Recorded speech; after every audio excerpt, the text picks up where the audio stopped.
सरनिया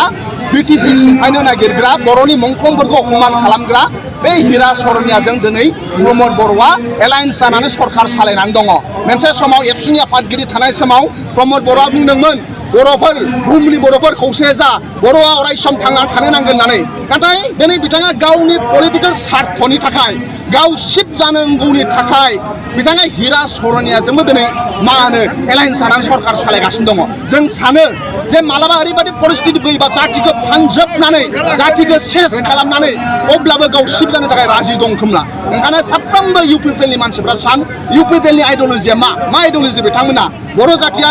रैखा जानांगौ बिभिन्न जाति जनगोष्ठीया रैखा जानो नांगौ नामा मोनसे समनि एबसुनि आफादगिरि प्रमद बर'आ बोरै जायनाखि बर' जातिखौनो रायनानै जोनोम जानाय बर' जातिखौ दंस खालामनो नागिरग्रा बिटिसिखौ सिमफायनो नागिरग्रा हिरा सरनियाजों बोरै दिनै बिथाङा मा होनो जइन माने एलायन्स जानानै सरकार सालायबाय थानो हाखो बेखौ साफ्रोमबो बर' रायजो राजाया साननांगौ ओंखायनो दिनै बिथांमोना बुंबाय थायो इउपिपिएलनि मानसिफ्रा जे हाग्रामा महिलारि सारा जेबो मावाखै होननानै आं दाखालि 17टा एग्जाम्पल होदोंमोन जे हाग्रामा महिलारि सारा 6 सिडुलाव मा होनो जोंनो पलिटिकेल एरेन्जमेन्ट होदों जोंनि भाषाखौ 8 सिडुलाव सोदों बड'लेण्ड इउनिभार्सिटि बानायदों CIT बानायदों इन्जिनियारिं कलेज बानायदों बड'लेण्ड गेस्ट हाउस बानायदों आं बेबादि 17टा लिस्ट होदोंमोन जाय इउपिपिएलफ्रा हाग्रामा महिलारि सारा जेबो मावाखै होननायफोरनो आं 17टा लिस्ट होदोंमोन बिथांमोना 3 बोसोराव मोनथाम एग्जाम्पल हो जायनाखौ हारिनि थाखाय खामानि मावदों गावनि व्यक्तिगत अबा हा बायनाय अबा गारि बायनाय बेजों हारिया जेबो लाब जाया नाथाय गावनि जातीय स्वार्थआव हारिया लाब जानाय बे मोनथाम खामानिखौ बिथांमोना बिदोंमोन बिथांमोना दिनैसिमबो होनो हायाखै ओंखायनो दिनै अकल बे ओनसोल सालबारियावल' नङा सारा बिटिसिनि गुबुन बर'जों लोगोसे गुबुन गुबुन हारि माहारिया जे बिथांमोना मिसा खोथा बुङो आं दाखालि नोंथांमोननि सिगाङाव बुंबावदोंमोन जे प्रमद बर'आ डेम'क्रेसिनि 4 पिलार जायनाखि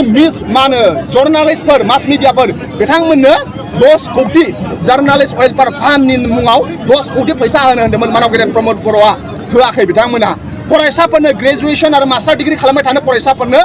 मा होनो 2500 2500 होनायनि खोथामोन दिनै बोसोरथाम थांबाय रावबो फरायसाफ्रा मोनाखै आरो सेल्फ हेल्प ग्रुपफोरनो बिथांमोना फैसा होदोंमोन ओंखायनो बिथांमोना मा होनो सासेनो होनो हायाखै ओंखायनो मिसा बुंनाय आरो अयनाय बुंनाय फल्स प्रमिस होग्रा जुदि इउपिपिएलआव रायजो राजाफ्रा थानो बाबाय ओंखायनो खामानि मावग्रा हारिजों लोगोसे ओनसोलखौ डेभेलपमेन्ट खालामग्रा आरो बिभिन्न जाति जनगोष्ठीखौ अनग्रा बे मानसिजों मानव गेदेर हाग्रामा महिलारि सारजों BPF दोलोआव थानो थाखाय दिनै बर'जों लोगोसे गुबुन गुबुन हारि माहारिया फैदों आरो बे जागायनाय आरो दिनै बारा हाग्रामा महिलारि सारनिसिम बारलांगासिनो दङ BPFनि बारासो बाव सोलिगासिनो दङ सासे मानसिया दिनै बुंदों बेयावथ' सब नांगोलखौल' सिनायो ट्रेक्टरखौ सिनाया होननानै ओंखायनो दिनै रायजो राजाया मिन्थिबाय जे बिथांमोनहा बाव खुनु इउपिपिएल होननानै खुनु बेलेग दला गैला जे बिटिसिआव माजबाटनिफ्राय लानानै श्रीरामपुरसिम गसाइगावसिम बाव BPFनि बारा बारगासिनो दङ फैबाय थानाय लकसभायावबो BPF देरहागोन MLA इलेक्सनाव BPF देरहागोन आरो बिटिसि इलेक्सनावबो BPF देरहागोन रायजो राजाया डेभेलपमेन्ट खामानि मावग्रा जोंसो थायो फल्स प्रमिस होग्राफोरजों थाया बिथांमोना जोंखौ डिस्टार्ब होनो नागिरदोंमोन सेल्फ हेल्प ग्रुपनो फैसा होगोन होननानै बिथांमोना लेंहरदों होननाय जों खोनादों लाइमोनफोरखौ ओंखाम जाहोनाय लेंहरदों होननानै जों खोनादों नाथाय बिथांमोनहा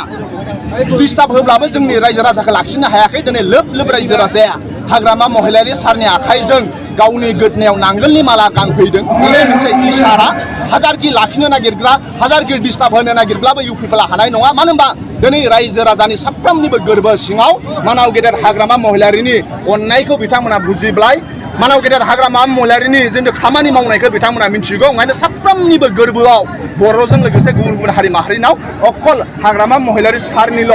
खोथाखौ बिथांमोना सावरायगासिनो दं आरो बिथांमोननि गोरबोआव हाग्रामा महिलारि सारनि बुंनाय रावासो बेरखाङो ओंखायनो साफ्रोमबो मानसिफ्रा नांगोलनि माला दिनै मानव गेदेर हाग्रामा महिलारि सारनि आखाइनिफ्राय बे ओनसोलनि रायजो राजाया गानफैदों